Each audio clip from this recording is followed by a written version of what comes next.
তো সাপোজ আবু ভাই একজন নতুন, তিনি ডিজিটাল মার্কেটিং সেক্টরে আসছেন এবং তিনি ডিজিটাল মার্কেটিং শিখে ফ্রিল্যান্সিং করতে আগ্রহী বা তার ফ্রিল্যান্সিং জার্নিটা এগিয়ে নিতে চায়।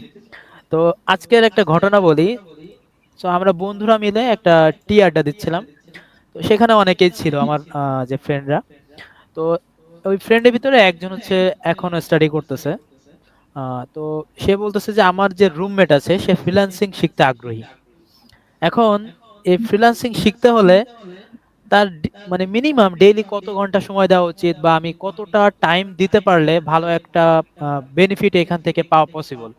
সো আমি এখন আপনাকে ওই প্রশ্নটাই করতে চাই যে যারা আসলে ফ্রিল্যান্সিং সেক্টরে আসতে চায় বা ডিজিটাল মার্কেটিং শিখতে চায়, সো তারা আসলে এভারেজ কতটা টাইম ডেইলি দিতে পারে বা আপনার ডিজিটাল মার্কেটিং শেখার জন্য একটা কতটা টাইম সে দিলে একটা ভালো একটা বেনিফিট পাবে, এটা আপনি একটু কাইন্ডলি বলেন। যদি যদি মনে করেন যে আসলে কতটুকু সময়, এটা আসলে ডিপেন্ড করবে আপনি কতটুকু ক্যাপাবিলিটি আছে এটার উপর। সামহাও আপনি চিন্তা করেন যে আপনি ২ প্লেট বা ৩ প্লেট আপনারা বন্ধু-বান্ধব নিয়ে এক জায়গাতে দাওয়াতে গেছেন। এক বন্ধু ৩ প্লেট ভাত খেয়ে ফেলছে। আপনি ১ প্লেট খাওয়ার পরে আর খাইতে পারতেছেন না। ও ঠিক আবার রাত্রেবেলা খাবার খাচ্ছে, আপনিও ঠিক রাত্রেবেলা খাবার খাচ্ছেন। কিন্তু খাবারের পরিমাণটা কেউ বেশি খাচ্ছে, কেউ কম খাচ্ছে। তো ঘটনা হচ্ছে সবাই যদি আসলে বোঝার জায়গা থেকে যদি সহজে বুঝে ফেলতো, তাহলে হয়তোবা সবাই ওই ০.৫ ঘন্টা সময় দিলে হতো। কারো ক্ষেত্রে একটা জিনিস বোঝার ক্ষেত্রে হয় কি, কেউ ০.৫ ঘন্টায় সেটা কমপ্লিট করে ফেলছে। কিন্তু অন্য পক্ষে আরেকজনের সেটা শিখতে বা বুঝতে বা এটা প্রয়োগ করতে ০.৫ ঘন্টা কেন ৩০ ঘন্টাও সময় লাগতে পারে। তো এটা ডিপেন্ড করবে আপনার জ্ঞানের উপর, বোঝার ক্ষমতার উপর। অনেকে আছে না যে ছোটবেলা থেকে বলি না আমরা একটা প্রবাদ বাক্য থাকে যে এই ছেলেটা বড় হলে অনেক জ্ঞানী হবে, এই ছেলেটা বড় হলে এ তো পাগল ছাগল হবে, এরকম কিন্তু আমরা জি জি। লোকাল প্রবাদ বাক্য কিন্তু কথাবার্তা বলি। তো এটা সম্পূর্ণ ডিপেন্ড করবে আপনার স্কিলের উপর। অনেকে আবার প্রশ্ন করে এই জায়গাতে যে ভাই এত বছর পড়ালেখা করে বা পড়ালেখার পাশাপাশি বা পড়ালেখা বাদ দিয়ে ফ্রিল্যান্সিং কেন করেনি, বিষয়টা তাই না? তো দেখেন যে আপনি পড়ালেখা করছেন বিধায় কিন্তু এই সেক্টরে, এই সেগমেন্টে এই জিনিসটা আসলে উপলব্ধি বা বুঝতে পারছেন।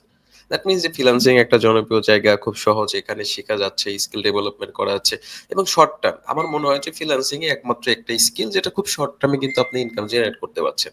আপনি কারিকুলাম দেখেন, একাডেমিক কারিকুলাম দেখেন যেগুলো ৫ বছর, ১০ বছর, ইভেন কোনো কারিকুলাম নাই যে ৩ বছরের মধ্যে আপনি কমপ্লিট করে দেন আপনি হচ্ছে ইনকাম গ্যারান্টি হচ্ছে। কিন্তু এখানে ইনকাম গ্যারান্টি না, আপনার একটা স্কিল খুব সহজে, সেটা ৩ মাস থেকে শুরু হোক, অনেক বাংলাদেশি কোর্স আছে ৩ মাস থেকে ৩ বছর পর্যন্ত কোর্স আছে। যেটা আপনি ভালো একটা ক্যাপাবিলিটি অর্জন করতে পারছেন।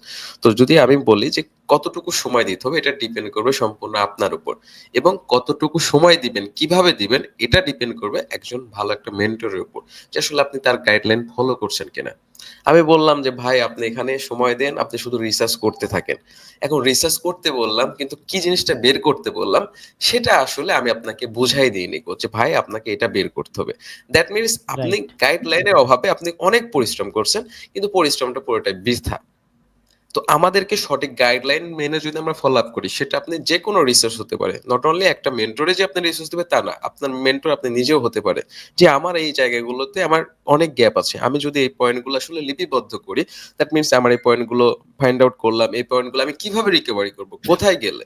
সেটা হতে পারে একটা আইটি প্রতিষ্ঠান, হতে পারে একটা YouTube, হতে পারে ChatGPT বা আদার্স প্ল্যাটফর্ম। তো আপনি এভাবে যদি একটা সঠিক রোড ম্যাপ তৈরি করতে পারেন তখন দেখবেন যে এটা খুব সহজে আপনি এটা কাভারাইজ করতে পারছেন আরকি ভাইয়া।